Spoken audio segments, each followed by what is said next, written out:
Ես վստահեցնում եմ ձեզ, որ հենց հիմա անգլիական լուրջ կապիտալ կա, որը ուզում է մտնել Հայաստան։ Առաջարկությունը ֆանտաստիկ է։ Նիկոլ Փաշինյանը այցելել է նախագահ Արմեն Սարգսյանի տուն։ Ինչպես հայտնում են նախագահի աշխատակազմից, Արմեն Սարգսյանն ասել է, որ ամեն ինչ կանի սահմանադրական իրավասությունների շրջանակներում, իսկ Փաշինյանն էլ այցելել է իրեն իր առողջական վիճակով պայմանավորված։ Երեկոյան հանրահավաքի ժամանակ Նիկոլ Փաշինյանը հայտարարեց, որ հոկտեմբերին կարող է սահմանադրական հանրաքվե անցկացվել, որի մի տարբերակը կլինի կիսանախագահական համակարգին վերադառնալը։ Ինչպես նկատում են փորձագետները, Հայաստանում ծավալվող իրադարձությունների ֆոնին նախագահի ինստիտուտը դառնում է այն եզակի ատյանը Հայաստանում, որին ստիպված է դիմել նույնիսկ Նիկոլ Փաշինյանը։ Գուցե հենց դա է ստիպել Փաշինյանին խոսել սահմանադրությունը փոխելու եւ կիսանախագահական կառավարմանը վերադառնալու մասին։ Մինչ այդ Արմեն Սարգսյանը կոչ էր արել վերջ դնել սահմանների անօրինական դեմարկացիային, որը սկսվել էր եռակողմ հայտարարությունից հետո։ Ֆրանսիան հանդես է գալիս Հայաստանում երկխոսության օգտին, որը կառուցված կլինի նախագահ Արմեն Սարգսյանի եւ վարչապետ Նիկոլ Փաշինյանի լեգիտիմության վրա, ասել է Ֆրանսիայի արտգործնախարար Լդրիանը։ ԳՇ հայտարարությունից հետո Արմեն Սարգսյանն ըստ երևույթին իր տեսլականն ունի։ 2021 թվականի հունվարի 11-ին Արմեն Սարգսյանը հրապարակել է դեպի 4-րդ հանրապետություն հոդվածը։ Միակ տրամաբանական եւ քաղաքակիրթ տեղատոմսը խելամիտ ժամկետներում արտահերտ ընտրություններն են, ընտրական օրենսգրքի եւ սահմանադրության անհրաժեշտ փոփոխություններով, որոնք թույլ կտան պետական շինարարության իրական գործընթացը սկսել մաքուր էջից։ Մինչ այդ իշխանության օրինական հավասարակշռված եւ անաչառ ճյուղերից մեկի նախագահի ինստիտուտի օգնությամբ պետք է ձևավորվի ազգային համաձայնության կառավարություն, գրել է Արմեն Սարգսյանը։ Հայաստանի 3-րդ հանրապետությունը այլևս անցյալ է։ Պատերազմի պատճառած համազգային ցնցումից ու պարտադիր անցումային փուլից հետո մենք պետք է ձեռնարկենք նոր պետության կառուցումը, որը պայմանականորեն այս հոդվածում անվանում ենք 4-րդ հանրապետություն։ 4-րդ հանրապետությունը պետք է դառնա մեր ժողովրդի նոր գաղափարական հայեցակարգային եւ բովանդակային հիմքը։ Շեշտը դրվելու է պետության որակի վրա, որը պահանջում է ամբողջ աշխարհի մեր հայրենակիցների հետ փոխհարաբերությունների համակարգի արմատական վերանայում։ Աշխարհաքաղաքական ընկալումները, քաղաքականությունը, տնտեսությունը, անվտանգությունը, ռազմաարդյունաբերական համալիրը, բժշկությունը, գիտությունն ու կրթությունը ստեղծում են մարդիկ, եւ այսօր մենք լավագույն մասնագետների սուր կարիք ենք զգում։ Դրա համար բավական է վերացնել Հայաստանի եւ հայկական համայնքների միջև արհեստականորեն ստեղծված Բեռլինյան պատերը, որոնք առկա են սահմանադրության մեջ եւ օրենքներում, ասել է Արմեն Սարգսյանը։ Հիշեցնենք, որ Լոնդոնից Երևան վերադառնալուն պես Արմեն Սարգսյանն անմիջապես իր մոտ է հրավիրել Հայաստան հիմնադրամի գործադիր տնօրենին եւ խստորեն հաշվետվություն է պահանջել։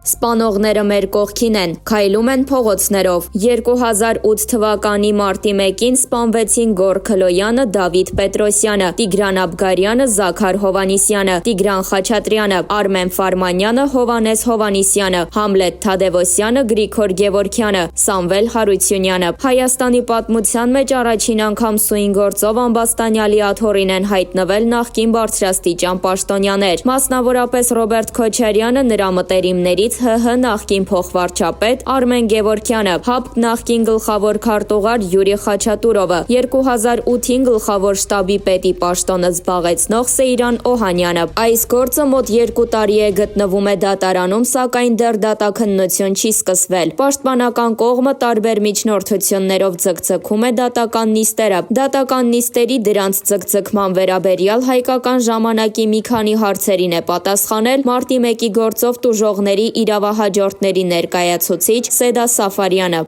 Տիկին Սաֆարյան, մոտ 2 տարի է, ինչ ընթանում է Ռոբերտ Քոչարյանի եւ մյուս նախկին բարձրաստիճան պաշտոնյաների գործով քննությունը, որպես տուժողների իրավահաջորդների ներկայացուցիչ։ Ընթացքն ինչպես եք գնահատում։ Սաֆարյան, գնահատում եմ շատ վատ։ Սա դատական համակարգի պարտությունն է, երբ Ռոբերտ Քոչարյանի խափանման միջոցի հարցում դրսևորվեց այսպիսի անարդարություն։ Կարծում եմ այստեղ կա նաեւ իշխանությունների մեղքը, որ 2.5 տարվա ընթացքում չկարողացավ դատական դատական համակարգում լուրջ վերափոխումներ անել եւ ապահովել արդարության իրականացումը։ Միգուցե չցանկացան ցնցումների ենթարկել մեզ, բայց մենք արդեն ցնցումների ենթարկված ենք։ Դա կարելի էր անել մի քանի ամսվա մեջ այն ձևաչափերով, որոնք գոյություն ունեն։ Օրինակ, եվրոպական դատարանների փաստերի հիման վրա դատարանների մաքրման աշխատանքներ կարող էին իրականացնել, քննություններ իրականացնելով կարող էին վատ որակի դատավորներին հանել եւ այլն։ Ես իմ առաջ հարց եմ դնում. արդյոք այն դատավորը, որը Ռոբերտ Քոչարյանի եւ մյուսների գործն է քննում, կարող է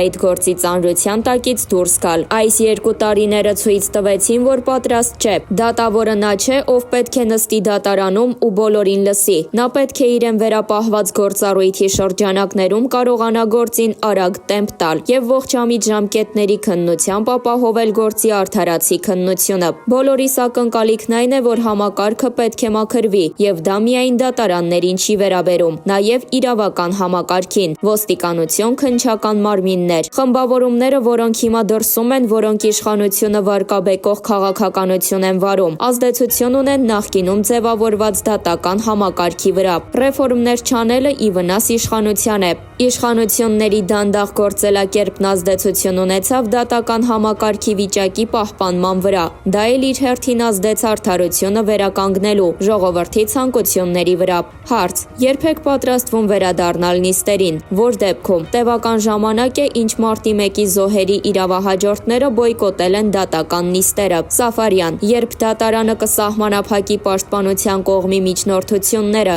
երբ դատարանը պատշաճորեն կապահովի հավասար պայմաններ երկու կողմերի համար, մենք կգնանք դատարան, բայց քանի դեռ դատարանում այս ամենը չի արվում, մենք ոչինչ չանելուն հաղորդակից դառնալ չենք ցանկանում։ Հարց. Տիկին Սաֆարյան, մոտ 2 տարի է սույն գործով չի հաջողվում անցնել դատաքննության։ Այս միջնորդությունները կարող են անվերջ քննվել դատարանի կողմից։ Ի վերջո դուք որպես տուժող կողմ ինչ լուծում եք տեսնում։ Սաֆարյան. միջնորդությունները կարող են անվերջ արվել, բայց կարող են անվերջ մերժվել նույն հիմքով լինելու պատճառով։ Օրենքը թույլ է տալիս նույն հիմքով արված միջնորդությունը թողնել առանց քննության։ Միջնորդություններ էլ կան, որոնց լուծումը կարող է տրվել քննության ավարտին։ Դատարանն ունի լծակներ, բայց դատարանի գործողություններում չկա կտրուկություն, լուծում տալու արագություն չկա։ Միջնորդությունը, եթե կարելի է 15 րոպեում քննարկել, պետք է դրա համար 3 ամիս ժամանակ ուզի դատավորը։ Մտավախություն ունեմ, որ դատարանն ունի կաշկանդվածություն, անվերջ պաշտպանել պաշտպանության կողմերի իրավունքների հնարավորինս արդյունավետությունը, բայց տուժող կողմի մասին որևէ բան չի մտածում։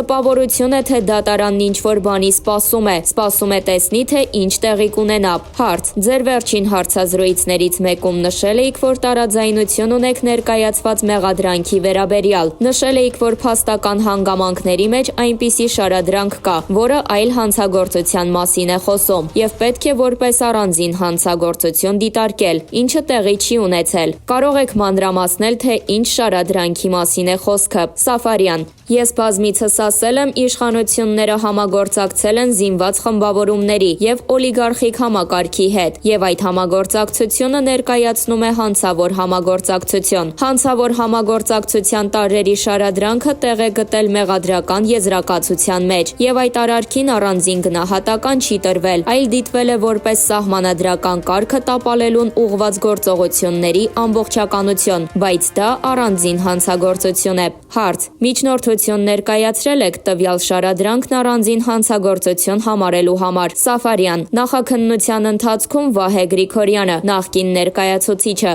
դիմել է, իսկ դատաքննության այս փուլում դեռ հերթը մեզ չի հասել, որպեսզի մենք կարողանանք որևէ միջնորդություն ներկայացնել եւ խնդրենք մեղադրող կողմին, որպեսզի վերաձևակերպեն մեղադրական եզրակացությունը։ Հարց. լրանում է մարտի 1-ի ողբերգական դեպքերի 13-րդ տարին։ Ըստ էության, ինչ առաջընթաց կարող եք մատնանշել գործի բացահայտման ուղղությամբ։ Սաֆարյան. ես կցանկանայի, որ սպանություններն իրականացնող մարդիկ այսօր հանրությանը հայտնի դառնային։ Հասկանում եմ, որ կան օբյեկտիվ եւ սուբյեկտիվ խոչընդոտներ, բայց դա չի կարող արդարացնել նախաքննական մարմնի գործողությունների անարդյունավետությունը։ Ես հույս ունեի, որ կլինեն լծակներ, լայնածավալ օպերատիվ աշխատանքի հնարավորություն, բայց տեսնում եմ, որ այս հարցում քննչական մարմինը եւ օպերատիվ աշխատողները զուգահեռաբար չեն կարողացել իրենց աշխատանքը կազմակերպել։ Դեռևս ՀՔԾ-ում գործի քննվելու ժամանակ ինձ մոտ կար տպավորություն, որ ավելի լավ կլիներ ՀՔԾ-ն ունենար իր օպերատիվ աշխատողները, ովքեր համագործակցելով կաշխատեին, որովհետև կյանքը ցույց տվեց, որ ԱԱԾ-ում այնպիսի իրավիճակ է եղել, որ այդ աշխատանքը չէր արվի, հատկապես երբ Արթուր Վանեցյանն է եղել ԱԱԾ տնօրենը, եւ հիմա մենք տեսնում ենք, թե ում կողքին է կանգնած նա։